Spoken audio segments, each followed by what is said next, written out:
जब किसी व्यक्ति को किसी घटना में अन्याय का अनुभव होता है तो वो घटना उसके अंतर को झकझोर देती, समस्त जगत उसे अपना शत्रु प्रतीत होता है। अन्याय लगने वाली घटना जितनी बड़ी होती है, मनुष्य का हृदय भी उतना ही अधिक विरोध करता है। उस घटना के उत्तर में वो न्याय मांगता है, और ये योग्य भी है।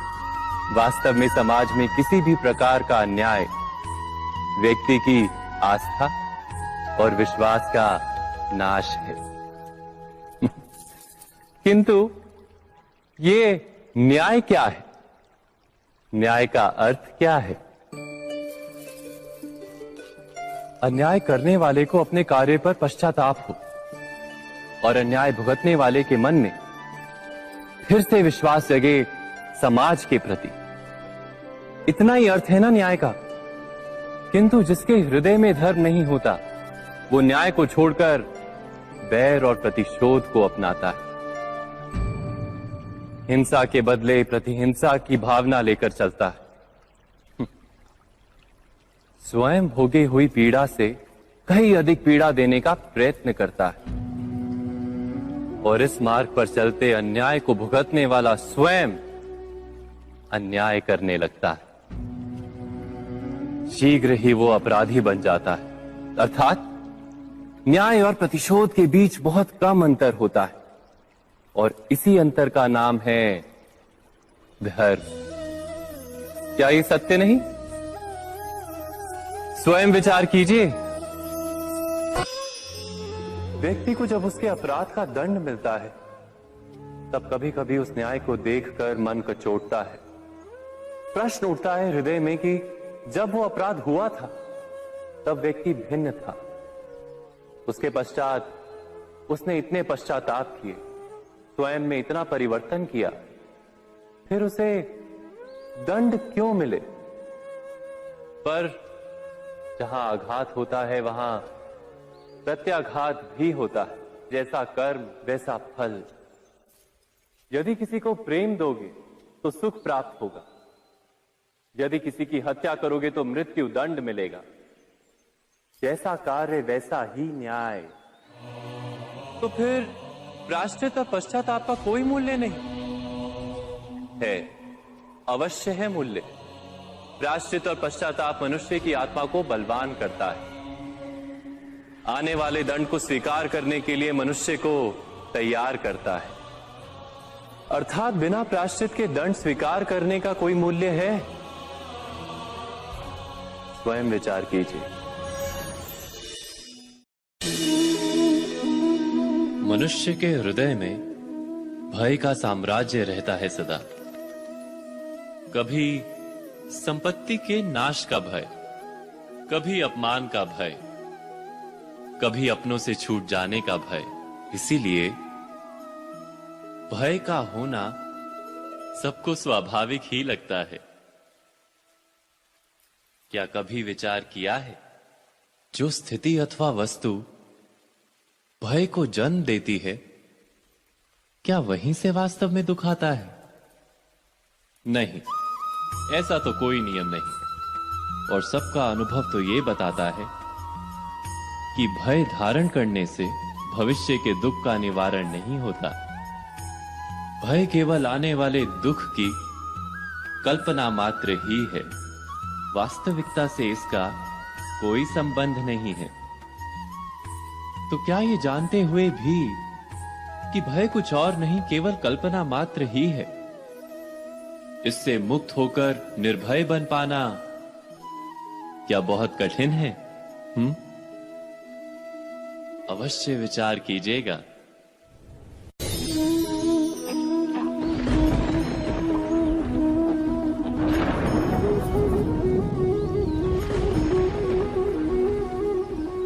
सपनों और पूर्वाभासों के आधार पर हम भविष्य के सुख दुख की कल्पना करते हैं। भविष्य के दुख का कारण दूर करने के लिए हम आज योजना बनाते हैं।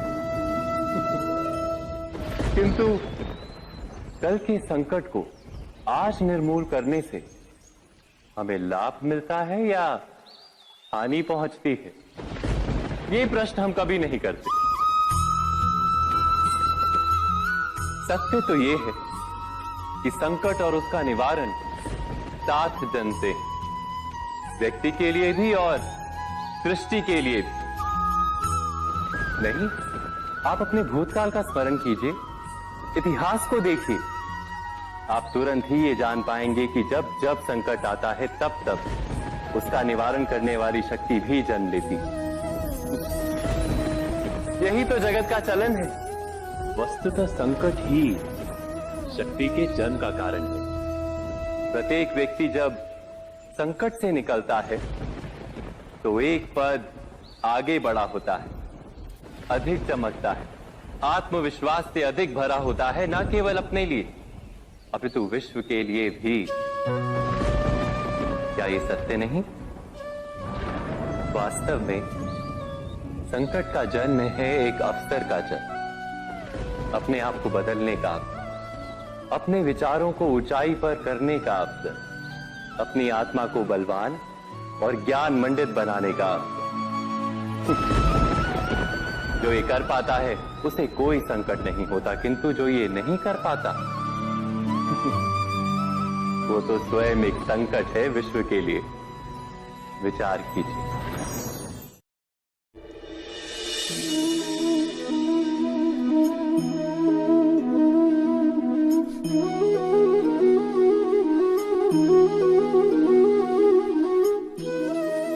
जीवन का हर क्षण निर्णय का क्षण होता है। प्रत्येक पद पर दूसरे पद के विषय में कोई निर्णय करना ही पड़ता है, और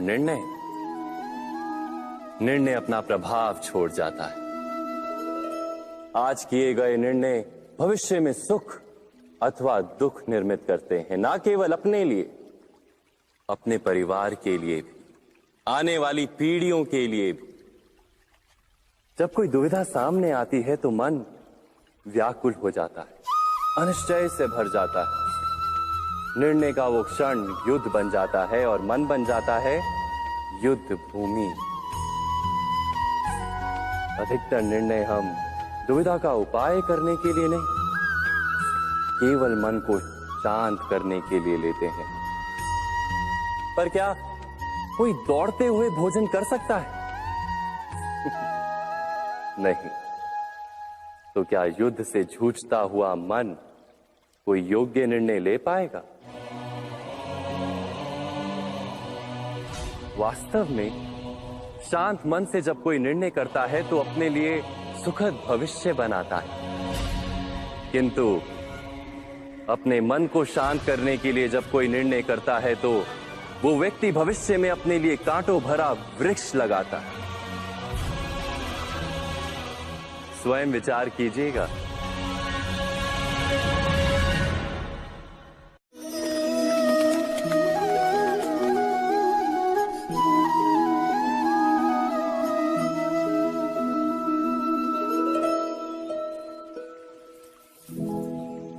निर्णय के क्षण में हम सदा ही किसी अन्य के सुझाव, सूचना, मंत्रणा या परामर्श को आधार बनाते हैं, और हमारे भविष्य का आधार हमारे आज लिए गए निर्णय के ऊपर होता है। तो क्या हमारा भविष्य किसी अन्य के परामर्श, किसी अन्य के सुझाव का फल है? क्या हमारा संपूर्ण जीवन किसी अन्य की बुद्धि का परिणाम? क्या हमने कभी विचार किया है? सबका अनुभव है कि भिन्न भिन्न लोग एक ही स्थिति में भिन्न भिन्न परामर्श देते हैं। मंदिर में खड़ा भक्त कहता है कि दान करना चाहिए, और चोर कहता है यदि अवसर मिले तो इस मूर्ति के श्रृंगार चुरा।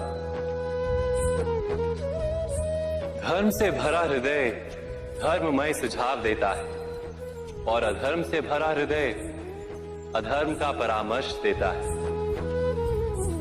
धर्म में सुझाव का स्वीकार ही मनुष्य को सुख की ओर ले जाता है, किंतु ऐसे परामर्श का स्वीकार करना तभी संभव होता है जब हृदय में धर्म हो। अर्थात किसी का सुझाव अथवा परामर्श स्वीकार करने से पूर्व स्वयं अपने हृदय में धर्म को स्थापित करना क्या आवश्यक नहीं? स्वयं विचार कीजिए।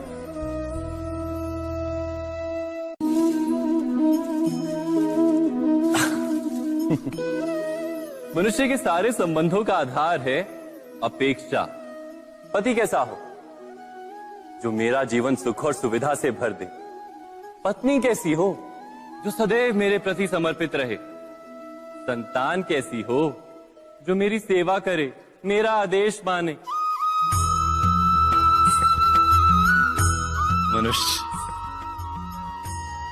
मनुष्य उसी को प्रेम भी कर पाता है जो उसकी अपेक्षा पूर्ण करता है। और अपेक्षा की तो नियति है भंग होना। कैसे? क्योंकि अपेक्षा मनुष्य के मस्तिष्क में जन्म लेती है। कोई अन्य व्यक्ति उसकी अपेक्षाओं के बारे में जान ही नहीं पाता। पूर्ण करने की प्रामाणिक इच्छा हो तब भी कोई मनुष्य किसी की अपेक्षाओं को पूर्ण नहीं कर पाता। और वहां से जन्म लेता है संघर्ष। सारे संबंध संघर्ष में परिवर्तित हो जाते। पर मनुष्य अपेक्षा को संबंध का आधार ना बनाए और स्वीकार करे केवल संबंध का आधार, तो क्या ये जीवन स्वयमेव सुख और शांति से नहीं भर जाएगा? स्वयं विचार कीजिएगा।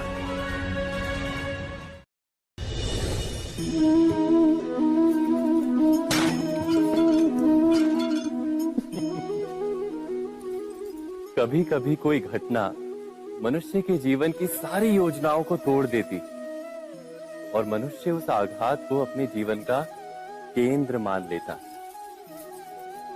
पर क्या भविष्य मनुष्य की योजनाओं के आधार पर निर्मित होते हैं? नहीं।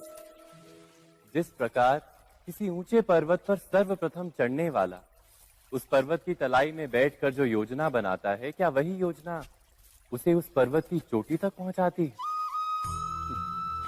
नहीं। वास्तव में वो जैसे जैसे ऊपर चढ़ता है वैसे वैसे उसे नई नई चुनौतियां, नई नई विडंबनाएं, नए नए अवरोध मिलते हैं। प्रत्येक पद पर वो अपने अगले पद का निर्णय करता है। प्रत्येक पद पर उसे अपनी योजनाओं को बदलना पड़ता है। कहीं पुरानी योजना उसे खाई में ना ढकेल दे। वो पर्वत को अपने योग्य नहीं बना पाता, केवल स्वयं को पर्वत के योग्य बना सकता है। क्या जीवन के साथ भी ऐसा ही नहीं? जब मनुष्य जीवन में किसी एक चुनौती को, एक अवरोध को अपने जीवन का केंद्र मान लेता है, अपने जीवन की गति को ही रोक देता है, तो वो अपने जीवन में सफल नहीं बन पाता और ना ही सुख और शांति प्राप्त कर पाता। अर्थात जीवन को अपने योग्य बनाने के बदले स्वयं अपने को जीवन के योग्य बनाना ही सफलता और सुख का एकमात्र मार्ग नहीं? स्वयं विचार कीजिए।